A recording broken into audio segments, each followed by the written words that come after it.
बिस्मिल्लाहिर्रहमानिर्रहीम। मैं हूं डॉक्टर मुकद्दस और आप देख रहे हैं मेरा यूट्यूब चैनल। उम्मीद करती हूं कि आप सब खैरियत से होंगे। आज जो हम बात करेंगे वो हम बात करेंगे ब्रोंको एस्थमा यानी कि ब्रोंकाई का जो दमा होता है। ब्रोंकाई के दमा के अंदर होता क्या है कि इस दमा के अंदर जो ब्रोंकाई की खसूसियात होती हैं वो कुछ अटैक्स की वजह से कुछ एपिसोड्स में सामने आती हैं। या तो अटैक बचपन में शुरू होता है या फिर जवानी में। अगर तो बचपन में पेशेंट के साथ इस तरह के दमा के अटैक्स आते हैं तो इसके अंदर अक्सर जो रिसर्च की गई है उसके अंदर देखा यह गया है कि ये फैमिली हिस्ट्री के अंदर ये चीज शामिल होती है। और जो बचपन में ये चीज आ रही होती है इसके जब हम लोग इसकी एवेल्युएशन करते हैं तो इसकी एक वजह यह भी होती है कि आपके अंदर प्रोटीन एलर्जी हो रही होती है। जो प्रोटीन एलर्जी है वो कोई ऐसे जराए बन रहे होते हैं जैसे कि पॉलन्स हो गए, इसके अलावा जितनी भी डस्ट प्रोडक्ट्स हो गई, हाउस डस्ट हो गई, फेस पाउडर का इस्तेमाल हो गया, इसके अलावा मोल्ड्स हो गए, एनिमल्स के जो बाल होते हैं उनका जो रुआं होता है उससे भी ये एलर्जी हो सकती है।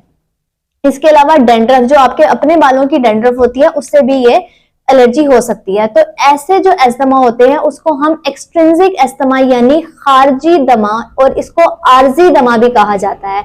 ये बचपन में सिर्फ होकर 7 साल के बाद ये खत्म हो जाता है। अगर उम्र के किसी ऐसे हिस्से में जाकर, दरमियानी हिस्से में जाकर अटैक्स आना शुरू होते हैं तो इस चीज का किसी भी तहकीक में कोई सबूत नहीं मिला कि इसके अंदर कोई बैरूनी मुदाखलत हो रही है। इसके अंदर प्रोटीन की जो एलर्जी है वो आपके अंदरूनी प्रोटीन की एलर्जी हो रही होती है। इसको हम इंट्रिंसिक एस्थमा बोलते हैं। इंट्रिंसिक एस्थमा यानी कि जो आपके अंदरूनी प्रोटीन से आपके अंदर फैल रहा होता है। इसके अलावा अगर मैं इसकी बात करूं कि इस दमा के अंदर जो बचपन में बच्चों के अंदर होता है उसके अंदर या तो उनको सांस लेने में दुश्वारी होती है, इसके अलावा उनको ऐसा लगता है कि उनके सीने के पीछे एक दीवार सी बन गई है, उनको सांस लेने में बहुत ज्यादा दुश्वारी होने लगेगी, उनको खांसी और थूक का तब तक हमें नहीं आता, हमारे सामने कोई इस तरह की एवेल्युएशन में कोई हिस्ट्री नहीं आती जब तक काफी अरसा नहीं गुजर जाता। जब थोड़ा अरसा गुजर जाएगा दमा को तो खांसी और थूक का भी साथ में कंप्लेन आना शुरू हो जाती है। इसके अलावा इसकी वजह से जो बचपन में जिन बच्चों को इस तरह का होता है, दमा होता है, तो उनके अंदर क्या होता है, उनकी नशोनुमा भी रुक जाती है और जो उनकी वजन होता है वो भी कम होना शुरू हो जाता है और सीने के पीछे की जो दीवार होती है उसकी खराबी की भी शिकायत होना शुरू होती है। इसके साथ साथ होता क्या है कि जो बचपन में ये दमा होता है, मैंने आपको पहले भी बताया, ये 7 साल के बाद आहिस्ता आहिस्ता इसके अटैक्स कम होने शुरू हो जाते हैं। फिर इसके अंदर अगर देखा जाए तो खून के अंदर एजिनोफिल्स जो होते हैं हमारे, उसकी तादाद बढ़ जाती है और जब थूक भी आता है तो उसमें भी एजिनोफिल्स के कुछ टुकड़े आते हैं। अगर मैं बात करूं स्टेटस एस्थमा की तो स्टेटस एस्थमा एक जानलेवा एस्थमा का हमला होता है जिससे इंसान की जान भी जा सकती है। इसके अंदर होता यह है कि एम्फीसीमा की डेवलपमेंट हो जाती है, यानी जो हमारे अंदर मौजूद जो गुब्बारे नुमा जो इस तरह की चीज होती है उसके अंदर हवा भरने लगती है। जो हमारे लंग्स के अंदर एल्वुलाइज होते हैं उसके अंदर हवा भरने लगेगी। जब उसकी डेवलपमेंट हो जाएगी तो इंसान को सांस लेने में बहुत ज्यादा दुश्वारी महसूस होगी।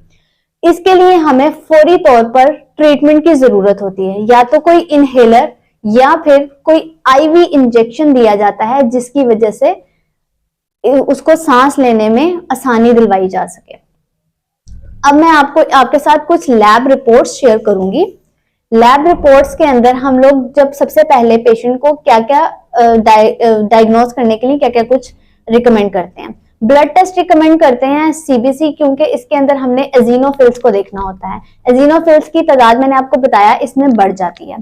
इसके बाद हम सीरोलॉजी टेस्ट करवाते हैं जिसको हम आईजीई एंटीजन टेस्ट कहते हैं। आईजीई एंटीजन टेस्ट के अंदर क्या होता है कि जो एक्सट्रिंसिक एस्थमा होगा यानी कि जो आर्जी या खारजी एस्थमा जो है उसके अंदर तो आईजीई की तादाद ज्यादा होगी, लेकिन इंट्रिंसिक एस्थमा के अंदर आईजीई की तादाद कम होगी, यानी कि उसके अंदर नहीं पाया जाएगा, ज्यादा नहीं होगा।